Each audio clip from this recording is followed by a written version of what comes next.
Salam satu dunia. Assalamualaikum warahmatullahi wabarakatuh. Hari ni Cik Oli berjoging di Tasik Biru Kuang Esok dah 1 Ramadan. Boleh ke lagi esok kita nak berjoging? Jawapan dia boleh lah. Apa tak boleh pula? Berjoging bukannya batal puasa pun.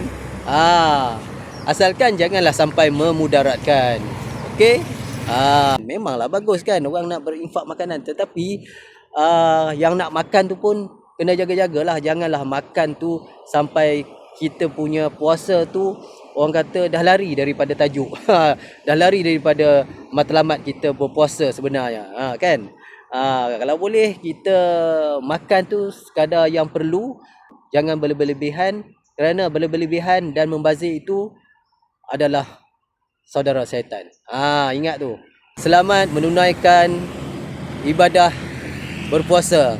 Semoga puasa pada kali ini lebih baik daripada yang lepas-lepas dan memberikan kita suatu impak yang positif untuk kita meneruskan kehidupan ini dengan lebih berkualiti lagi, insya-Allah.